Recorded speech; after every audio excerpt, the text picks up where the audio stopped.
Very good morning to you once again. If you're just joining us, let's get on to this story. Today, we take a moment to celebrate the great work of nurses all over the world. Now, on this International Nurses Day, our nurses here in South Africa have led from the front in the fight against COVID-19. They've had to work long hours and, sadly, also losing lives, their own lives and those of their colleagues in the line of duty. Joining us now is the acting nursing manager at Tembisa Hospital. That's Matron Violet Ramalapa.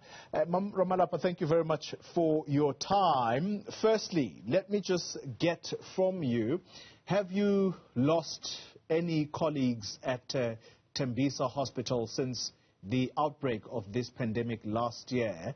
And if so, how many colleagues have you lost? Yes, and on the side of nursing, it's 3. Yeah, we have lost colleagues. Yeah, and it must have been a very sad time.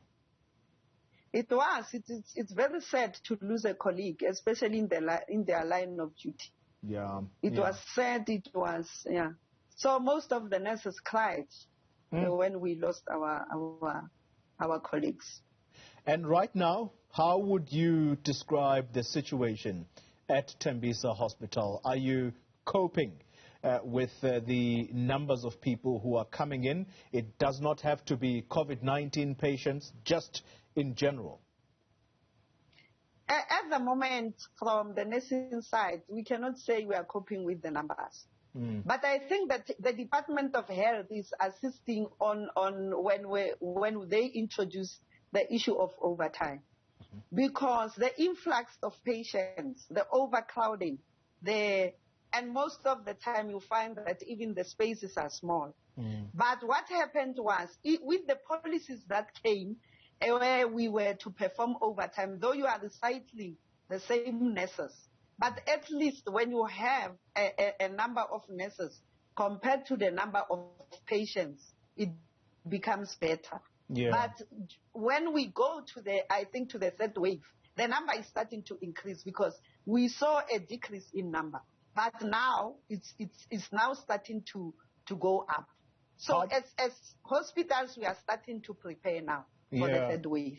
How many people would you say you are seeing every day who are being admitted and subsequently being diagnosed with COVID-19? The COVID positive numbers has lowered because most of the time we used to have 20 that are positive or above. But now the number has went low, and we are anticipating that the number can go up. Yeah. The way the reports are being given in the executive meeting, it says the number now are starting to go up. Yeah. So that is why as hospitals we need now to prepare so that when the numbers rise, we are able to work with those numbers. Because if we don't prepare now, we'll have now an influx, and when they find to not prepare, that is the problem. But we have started to prepare. And we are also having nurses that are working on agency that are also assisting in the nursing establishment. Yeah. Matron Ramalapa, I want us to talk about International Nurses Day.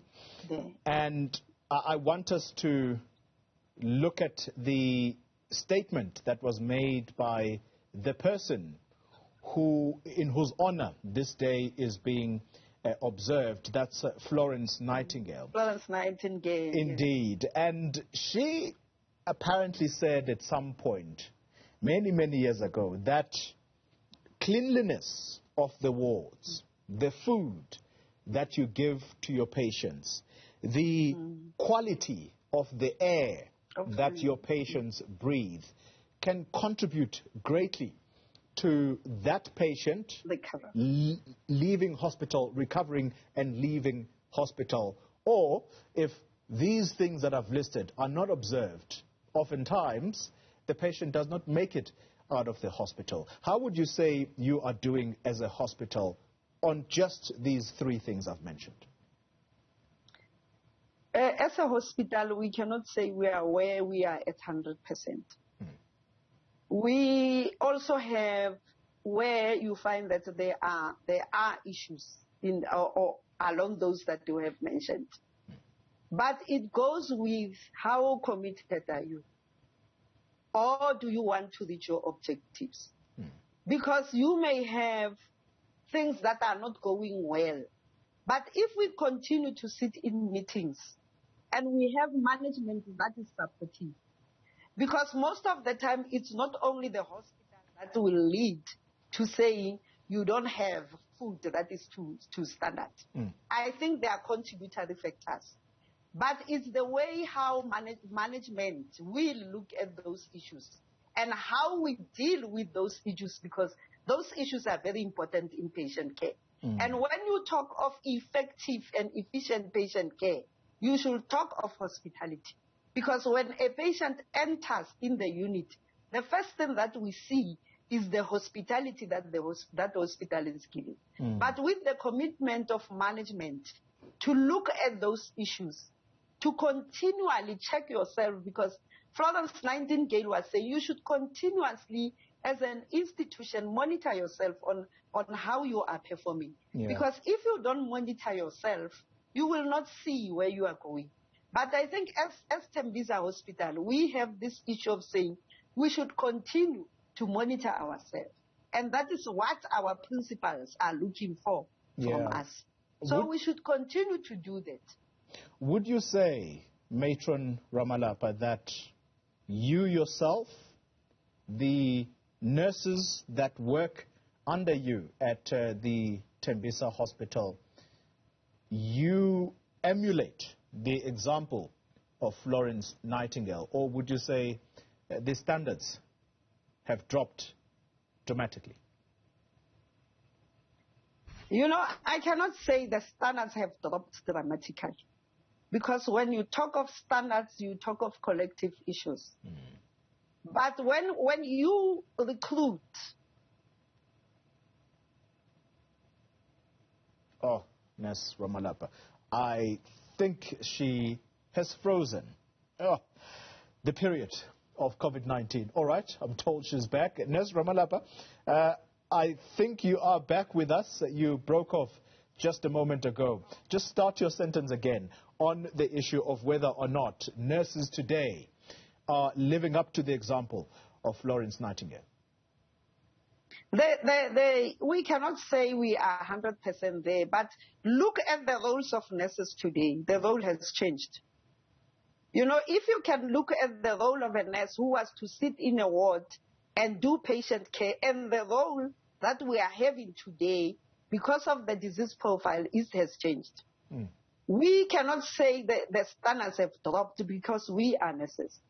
We have to say the collective issues have came in, and you look at yourself and you say you will have problems at some stage. But it's up to us as nurses to say, even if we are having problems, how do we help each other? Because we are having nurses that are on training, we are having nurses that have just been employed, and how do you take forward those nurses? What will help us in maintaining the standards of nursing? We also have to have systems from the Department of Health, because if the Department of Health are giving us good system, I think it's for us to now carry on with those systems. But for us is to train the nurses that are coming in. Because if you miss a nurse that is coming in, we will end up saying that nurse is taking the standards down. But it says we should orientate them, we should teach them, and they will uplift the standards. But I think we are now working as nurses to uplift the standards. We cannot say the standard has fallen. We cannot say that, because it's up to us to take what.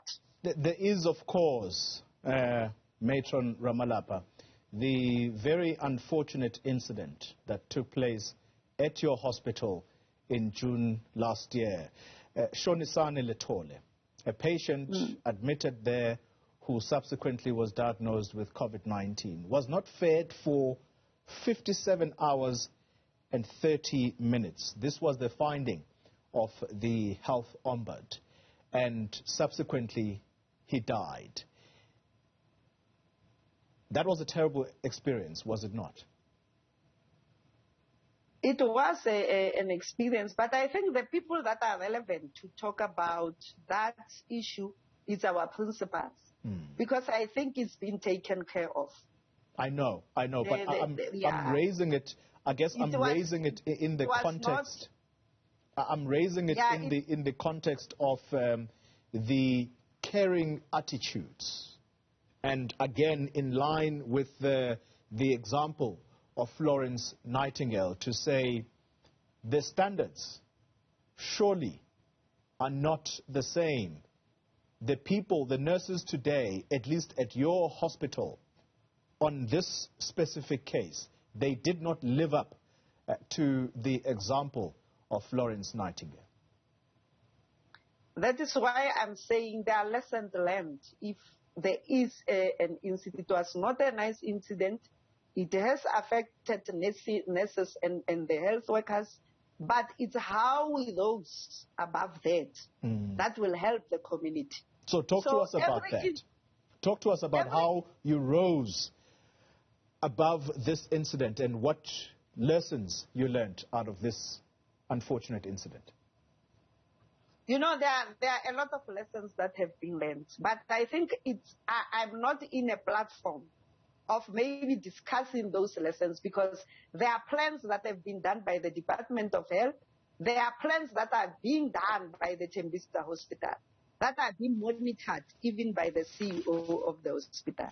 So I think when it unfolds, maybe you'll get another chance, maybe to speak to the CEO of the hospital or to speak to our principals. Yeah. Because that issue, from the lessons learned, from what happened, has been investigated by our principals. Yeah. And I think as time is right, they'll come up with a plan and how far we are in the plan. And they are the better people to explain it to you. I think they will give you an opportunity. Agreed. Let's move on to what the nurses today find themselves with or themselves in. And I'm talking about the challenges that confront you right now as nurses in that hospital.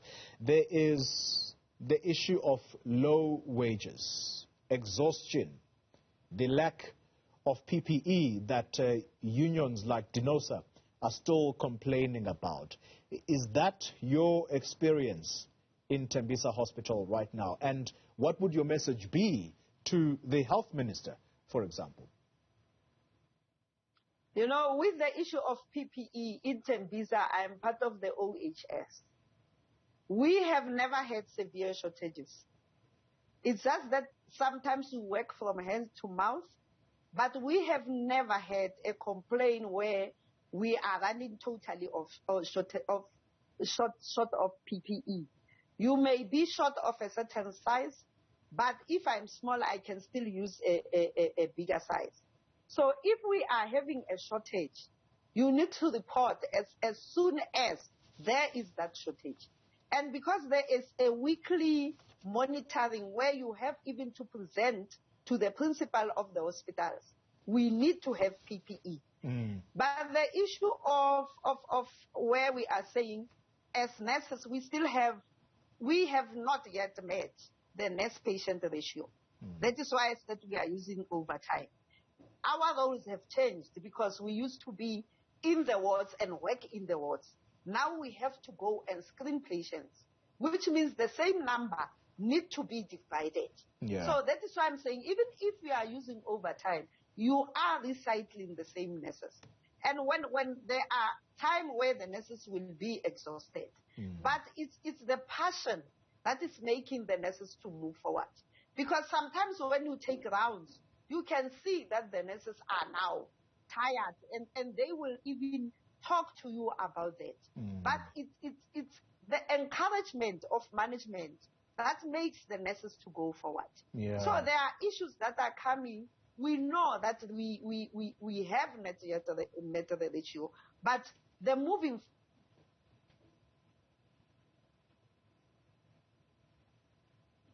All right, it looks like we lost Matron Violet Ramalapa. Matron, are you still there? Let's close the conversation properly. Give me your final thoughts, and you speak about passion.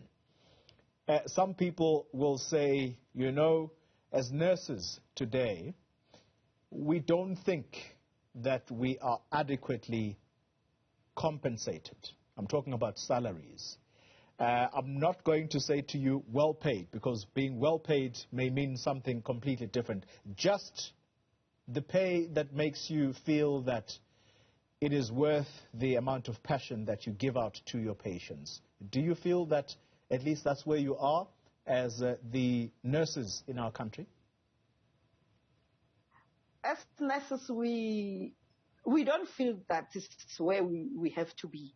But I think we need to move with the commitment that we are having. We need to continue with the passion, because we were even saying to our unions to say, continue talking on our behalf. But they also have talked to us to say, we recognize that you are not paid the way you have to be paid, but we'll continue to negotiate while you continue to soldier. So we will continue to soldier and allow the unions to also negotiate on our behalf. Matron Violet Ramalapa, the acting nursing manager at the Tembisa Hospital here in Gauteng. Thank you very much for your time, and please continue the passion that you speak about. Continue with that passion, because it is the very passion that will help many of your patients there recover and go home, and they will speak greatly about you. Word of mouth is the best, I'm told. Thank you very much for your time on this International Nurses Day that we're reflecting on.